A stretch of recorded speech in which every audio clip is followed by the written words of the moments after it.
Hi everyone, my name is Tracey Frimpong and I am a registered dietitian, and today we are talking about equity, diversity, and inclusion in nutrition and healthy eating, overall celebrating your food freedom.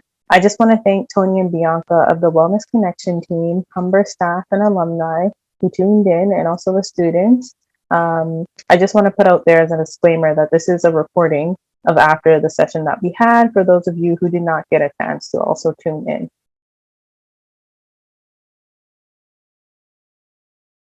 So before we begin, I am based in Toronto, which sits on the ancestral land of the Anishinaabe, Chippewa, Haudenosaunee, and Wendat peoples, and is now home to many diverse First Nations, Inuit, and Métis. This land is not only where I'm born, but it's where I reside, where I work, where I live, and I'm blessed to really be situated in. And I realize my privilege being on this land and the sacredness of it. So just some friendly reminders that I just want you guys to be aware of during this session is one, respect. Please do respect me, the presenter, and the audience and views, it may differ between individuals. I have tried my best to provide you with the best evidence-based research wherever I can. My opinions are constantly changing and evolving, and therefore I am open to any kind criticism you may have. Number two, set a goal. Learn at least one new thing about equity, diversity, and inclusion in food and nutrition from a public standpoint. Number three, I know that this is a recording, but if there's any questions or anything, I'll leave my contact information at the end for you to, send anything. And going through this, participate anywhere that you can, try to challenge your thinking. I know virtual things are 2 years and it's been going on for a while, but just keep your mind open. And what a blessed month to be speaking to all of you. Happy Black History Month. Yearly during the month of February, it's important to, educate ourselves about the social injustices and inequities that Black communities have experienced, continue to experience, and, hope to change in the near future.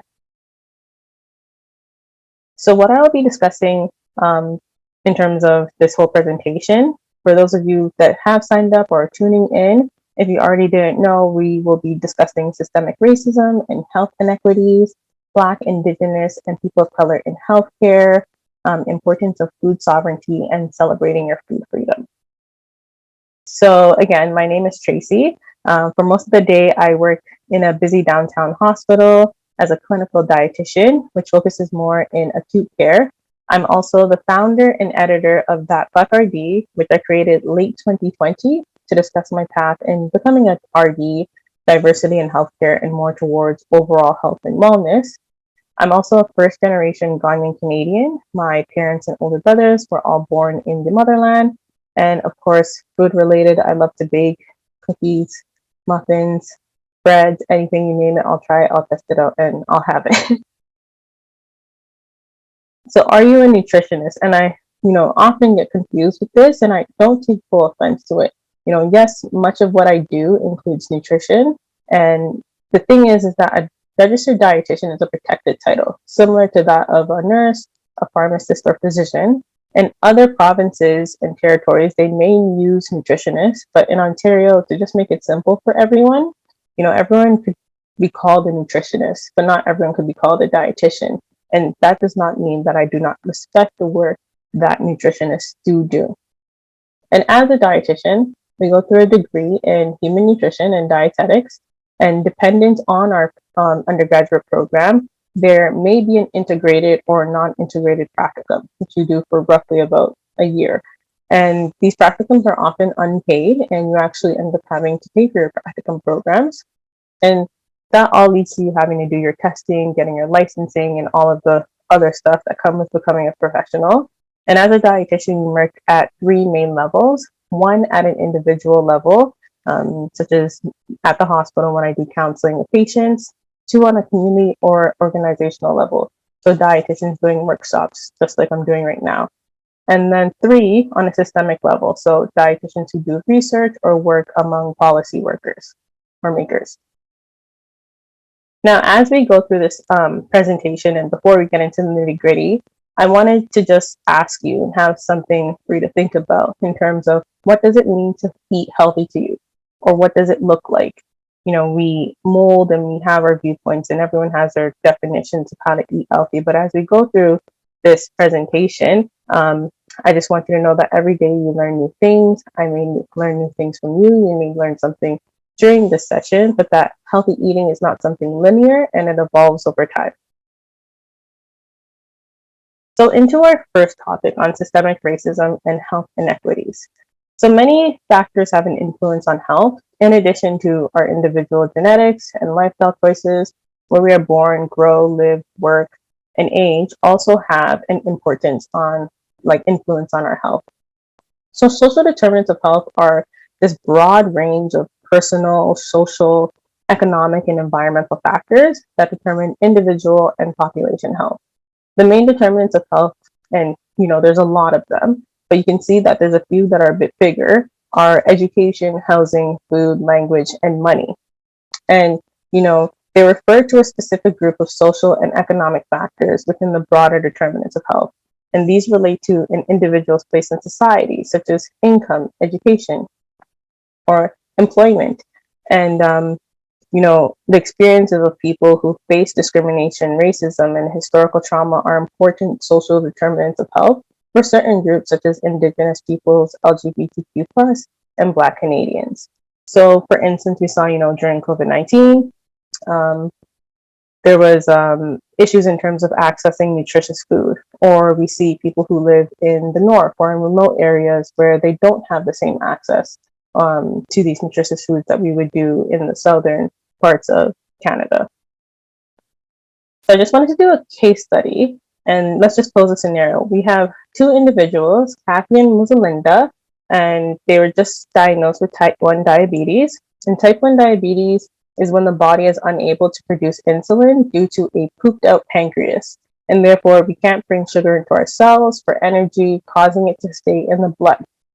So they were both referred to a clinic and met with a dietitian.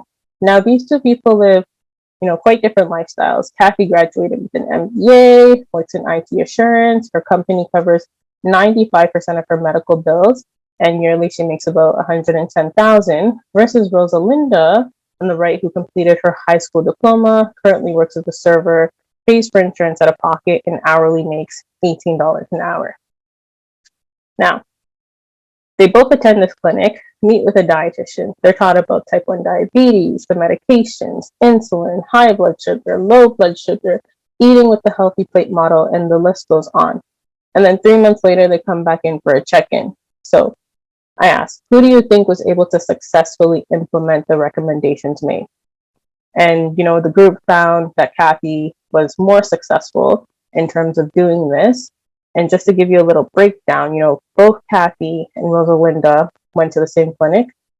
Both of them received the same information. Both of them were treated the same.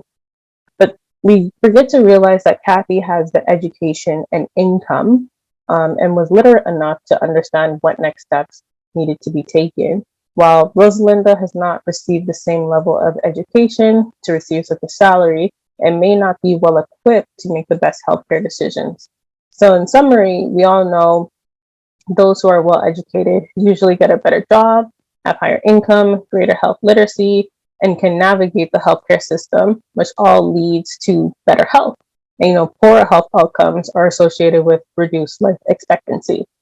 So, we've seen an increase in food prices and cost of living during COVID-19, and, many people were left unemployed. So that, in a way, we saw a rise in food insecurity and more use of food banks. So we really have to look in terms of socially and social economic status, what is impacting people's daily health decisions besides just the commodities. So I want to go over some definitions because definitions allow us to kind of be on the same page, provide some clarity and direction in terms of a conversation. So the first one is equity. And I'm sure we've all seen this image on equality versus equity, but equity gives all people the opportunity, regardless of other identifiers such as race, sexual orientation, and ableism. And then in the middle, we have diversity, which is about empowering people by respecting and appreciating what makes them different. And then last, we have inclusion, which is more of an organizational effort and practices which different groups or individuals having different backgrounds or culturally and socially accepted and welcomed. Now, there was a researcher by the name of Ian Mosby. He published an article administering colonial science in 2013, which discussed the nutritional studies or experiments conducted on Indigenous communities in residential schools. And in this residential schools, there are many malnourished children. And it's really weird because prior to entering into these residential schools, they were actually quite well nourished. You know, they were in their communities having, you know, natural items from, you know, from their land, just sacred to them. And, you know, we hear stories of children being fed rancid meat, being fed poorly prepared foods, and, you know, just unhealthy. So, you know, with this malnourishment, children showed signs of muscle and fat wasting, bones protruding, changes in skin color, and therefore, you know, you have all these malnourished children. So it became an opportunity for a researcher by the name of Leno Pett, because you have all these malnourished children, you can use some people as a control group, and you can use some other people to conduct experiments and see if that works. And Canada's first food guide, which you see here on the right, was released in 1942, and it's thought that many of the studies conducted by Leno Pett helped to shape these recommendations. And now we see many long-term effects of malnutrition on the health of Indigenous peoples as a community, right? We keep thinking that there's this thing where we have to solve the Indian problem, but rather we need to discuss how the dismantling of Indigenous peoples' cultures and generations have come to these healthcare impacts that we see today. And then in terms of Black Canadians, there was a report done in 2021 by the Black Canadian National Survey. And there were a lot of questions, but this was one that stuck out to me in terms of how big a problem is racism within the healthcare system. And it's split into 4 groups, where you have your Black, your Indigenous, your other non-white, and your white. So there were kind of a scale. So there was a very serious problem, a problem, not a small problem, and then not a problem. And then 91% of Black Canadians, who are in the darker blue, actually found that there was a problem with the healthcare system. And then following closely was 88% of Indigenous people who found that it was a problem. So, you know, Black Canadians and Indigenous people are clearly more likely to experience racism far more acutely than any of the other racial groups. And if you kind of look at the charts, you can see that there's this inverse relationship. So, you know, as the problem is becoming worse and a more serious problem, you see more Black people reporting that it's a problem. But then if you look in the counterpart, those who identify as white, as the problem's becoming less of a problem to not a problem, you can see that more of them reported that it was not a big problem to them. So to present day, you know, Black and Indigenous people face disproportionate barriers in healthcare access and experience continued systemic racism. There's multiple challenges such as food insecurity, a higher prevalence of type 2 diabetes, cardiovascular disease, stroke, and then there's also concerns in terms of mental health, trigger warnings, suicide, anxiety and depression, and severe challenges with health inequities. So here I have 2 reports. One actually just happened last week, where a 72-year-old Black woman went to an Ontario hospital and felt that her heart was going to stop. And she was yelled at by staff and told to go home. And we know historically, a lot of time it was seen that Black people didn't feel pain, and we were tested on. So there's this continued notion of racism that Black people do face when they go into these healthcare settings, which makes them not want to go. And then the second one, I'm sure that we've all seen, it was the tragic death of Joyce Equan in 2020. And she was at a hospital and she began filming her interactions with hospital staff, which was atrocious, where she was being insulted and sworn at. And unfortunately, she had passed. but there's been this long-standing concern in terms of the treatment of Indigenous people in healthcare systems. Which leads into my next topic, all right, so we know Black and Indigenous people kind of are not being treated well in our healthcare system. So how do we tackle this? Well, it also takes time to look into the field of healthcare as well. And, it's very important that we train and sustain a profession that fully reflects that of Canada's diverse society. So I did a quick Google search in terms of like a dietitian and went to Google Images, and I just typed in dietitian, and these were the images that popped up. More fruits and vegetables, your grains, someone in a doctor coat, mainly white women. And, I asked the group, is this what you kind of think you would see when you hear of the word dietitian? And some are like, yes, this is what comes to mind. And others have stated, I don't want it to come to mind, but I would assume that this is what Google would present. And, in terms of history, dietetics as a profession began initially in home economics in the late 19th century and included mostly cisgendered white women at the time. Therefore, dietetics arose as an independent profession in the 20th century. So for those of you who have seen the Titanic, you may know that there's an iceberg's full size may not be seen at eye level, right? And above surface level, you see the tip of the iceberg, and then underneath, there's this colossal amount of iceberg underneath the water. So, right off the bat, when people look at me, they can tell, I'm a Black woman. Some can tell I'm Ghanaian Canadian. I may get confused for Jamaican, but I take no offense to that. We're all from the same place at the end of the day, and young. And occupation-wise, I may be confused for a nurse. And trust me, it happens all the time in the hospital because Black dietitian, what is that? So, underneath the surface and in terms of what you don't see, I had to work 2 jobs throughout my undergraduate degree. In the summer, I'd work almost 14 to 15 hours daily straight just to save up for tuition and to pay for my practicum program. And to add the cherry on top, though I worked 2 jobs and paid for my undergrad, I took every corner I could during my internship program. I would park like 15 minutes away at a local grocer just so I could save on parking and walk in heat or snow just to get to internship. And though I'm speaking to all of you on such a, widespread platform, this being recorded, I'm quite an extroverted introvert. I feed off the environment in which I'm in, enjoy my alone time, don't really like big crowds, but find people quite fascinating. And, being at the hospital and currently being probably only one of the people that identify as a Black dietitian with such a personality, it takes, time to get comfortable and be able to express yourself in rounds and connect with people and collaborate. And then in terms of that, and growing up, I grew up in a Pride neighborhood, or I'd like to call it now a neighborhood improvement area. And these are communities identified as being underserved and lacking services with high crime rates. And just to make it simple, places that are considered the hood, quote unquote, and areas such as Jamestown, Regent, Park, Black Creek, Malvern are these type of areas, or an area that I had lived in.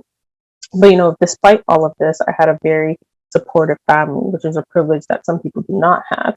And, it's seen that a lot of Blacks come from unsupportive single parent households, but, that was something that really allowed me to pursue this career and get to where I am at now, and not just my family, but also my community. So, why does any of this matter? It matters because, one, we realize that there is a growing diverse population, that we require diversity in the workplace. And 2, to even get into the dietetic field, there are many barriers and undersurface situations that many BIPOC individuals face. So in terms of Blacks within the dietetic field, there was an editorial that was done, and some of these statistics are from the US. And in terms of African Americans or Blacks, they only represent 2.6% of the dietitians in the US between 1998 to 2016. And it's been seen that the percentage of students enrolled in food and nutrition programs actually declined by 11.6%. as many historically Black colleges and universities, or HBCUs, were denied funding. Therefore, with the cost of an undergraduate degree and an unpaid internship, it acts as a barrier. And with the lack of diversity, even in the field now, a lot of people get into these spaces, and there's a lot of race-based microaggression seen in the dietetics field. Now, that's data from America. And truth be told, we don't have that much solid Canadian data to show diversity, but there have been some studies which have given us some information. So a recent Canadian study suggested that dietetic students from Caucasian backgrounds were 3.8 times more likely to become a dietitian compared to students from racialized groups. And this is some information on the slide in terms of the Ontario Graduate Survey, which found that 96% of respondents identified as female, 81% identified as white, and less than 15% indicated language fluency in a language other than English. And I just want you all to look at the middle chart. And then you see how there's the whites, the Chinese, the South Asians, and the other. I would technically fit into that other, which I don't even know what the percentage of that would be as well. So, again, the primary concerns to becoming a dietitian for racialized students, similar to the previous slide, was application for student loans and stress with the application process. And, not many students are aware of the option of applying to dietetics from high school. I actually switched over from a different institution 2 years into my undergraduate to complete the undergraduate in food and nutrition. And there are a lot of routes we can take in order to shape this, but we need more research and needs assessment done in order to increase participation from racialized groups. Programs that introduce dietetics, food and nutrition to high school students, similar to any other profession. You see nurses advocating, you see some physiotherapists advocating. We need more of that done early on prior to even entering into university. So 1 in 3 people identify as a minority in Canada, and we need a diverse dietitian workforce to better meet the needs of an ever-increasing multicultural population in Canada. And racial diversity in dietetics and, in any workplace reduces discrimination, inequities, and, the advantages of the privileged. And this leads into our third topic in terms of food sovereignty. And food sovereignty is the right of peoples to healthy and culturally appropriate food produced ecologically sound and sustainable methods, and their right to define their own food in agriculture. Now, there are 7 pillars of food sovereignty, and the first 6 were developed at an international forum in Mali. And then the last one, which is food is sacred, which is one of my favorite ones, was actually added by members of an Indigenous circle. So in terms of the 7 pillar, 1 focuses on food for people. So it puts people's need for food at the center of policies and insists that food is more than a commodity. 2, builds knowledge and skills, so builds on traditional knowledge, use research to support and pass this knowledge to future generations, and rejects any type of technology which may cause harm to our food system. And then 3, works with nature. So, we have our ecosystems, producing in a way that works with nature and not against it to improve resiliency. And then 4, values food providers, so supports sustainable livelihoods, respects the work of all food providers. 5, localizes food systems, so reduces the distance between food providers and consumers. So you see, we have a lot of farmers markets which happen, which leads into putting control locally. So places control in the hands of local food providers and rejects the privatization of natural resources. And then the last one, food is sacred. So, food is a gift of life and not to be something squandered with, and, it can't be commodified. So, whenever we go into a supermarket, it's just easy to pick up an item, throw it in the cart, and just pay for it, right? But there's a lot involved in food systems and food sovereignty. I took this picture on the left when I was 6 or 7 years old. My uncle drying cocoa beans in Ghana. And for those of you that don't know, cocoa beans is a seed of the cocoa tree. And this tree is native to tropical regions of Central and South America. And even though the cocoa tree is native to Central and South America, it's primarily cultivated in West Africa. So in short, it wasn't naturally growing in West African regions or African regions. It was selectively bred there because of the conditions that were in that area. So it had, better rainfall, good soil, good temperature, closer to the equator. So that's why it was selectively brought over to that area. So, in 2019, 5.6 million tons of cocoa beans were produced, Cote d'Ivoire being the main producer, and then Ghana in second. On African soil, most of the harvesting and fermentation occurs here, but when it comes to the molding, the conching, and actually making it into a chocolate bar, it doesn't happen there. And these later steps which are taken are what increases the value of cocoa or chocolate in itself. So therefore, when we see a drop in cocoa prices worldwide, we get chocolate cheaper. But then farmers are at the bottom of the chain. And a lot of farmers do not have the means to access the savings and credit when cocoa prices drop. And while we enjoy this chocolate cheap, they're kind of scraping at the scraps in order to live just a daily life. So you can see the challenges faced in terms of food sovereignty and cocoa beans. You can apply any one of the 7 pillars, such as working with nature, and see how it's crumbling. The lands are being sold, not taken care of. There's environmental changes, which you see every day, which leads to a decline in cocoa bean production, reduction in jobs, and us as consumers probably not getting chocolate in a while. And then this leads into our last topic of celebrating your food freedom and tying into food being something sacred. So I don't know if anyone's aware, but Canada moved from the Rainbow Food Guide to this plate model in a couple years ago. And it's steered away from indicating certain amounts of food we should be having and certain servings to be more inclusive and support sustainability and variety. And the key points of the Eat Well, Live Well are to have plenty of fruits and vegetables, eat protein foods, make water your drink of choice, and choose whole grain foods when available. Food guides are not just used in our Western world. They're something that are researched and adapted worldwide across many countries. And here I have 3 countries: Indonesia, St. Lucia, and St. Africa. And you can see that each of these guides have different food groups with certain staples that pertain to their region.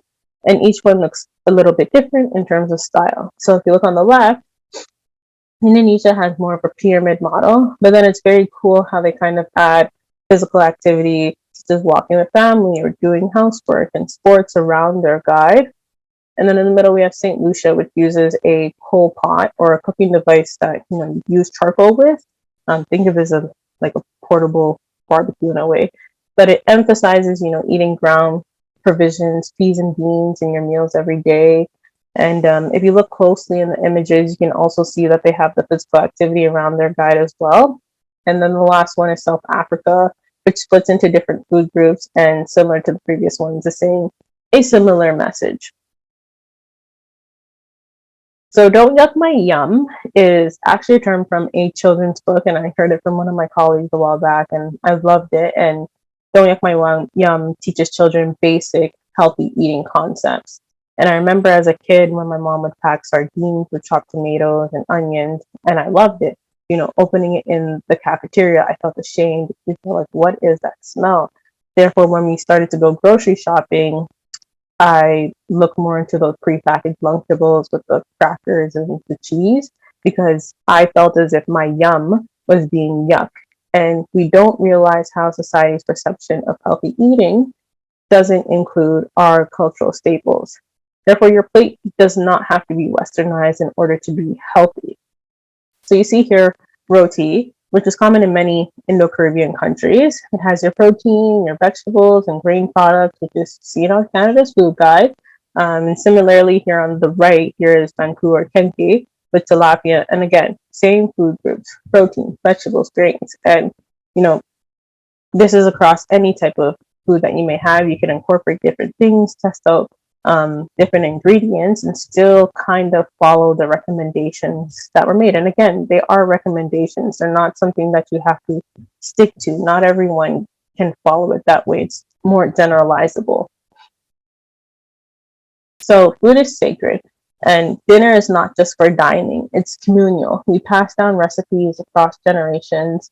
Some of us eat with our hands, or some of us use utensils, and this all goes into food. Again, it's not just about the commodity. When celebrating holiday meals, sometimes the thought is that food is unhealthy, but it's something we look forward to. Like, I can't wait for that mac and cheese that Aunt May is going to make. Or during the month of Ramadan, you see here, I have an Afghani family breaking their fast with family members during the month of Ramadan. They have Eid, which follows after, which is a big celebration that many look forward to, right? There's holidays and things that go into food. And, I just want to look back at that initial question I had asked in terms of what does it mean to eat healthy to you? And a lot of times it's just in terms of like balance, or, avoiding salts, or picking these certain food staples, which is all in part of it. But I want you to kind of take away that it's a bit more than that, right?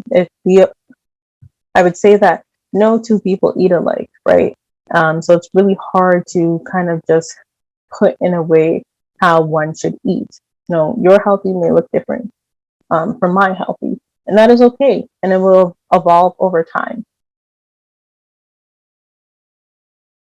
So I just wanted to plug in how February and March tend to be very busy months for me. One being Black History Month in February, but then leading into Nutrition Month in March.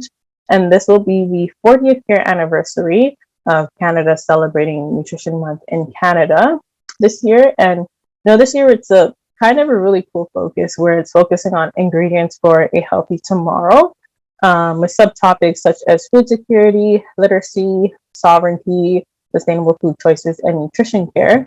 And if you're interested, they also have amazing activity guide, which features dietitians across Canada, including myself. And if you're looking for recipes, the recipe book with like some main meals, desserts. I think there's even a drink that you can test out. And for instance, here I had submitted a Ghanaian bean stew recipe, which you can also try out, which is featured in the book.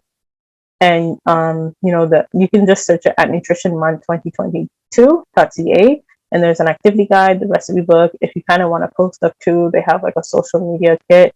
But yeah, that would be a bit more if you're kind of interested in some more of these topics.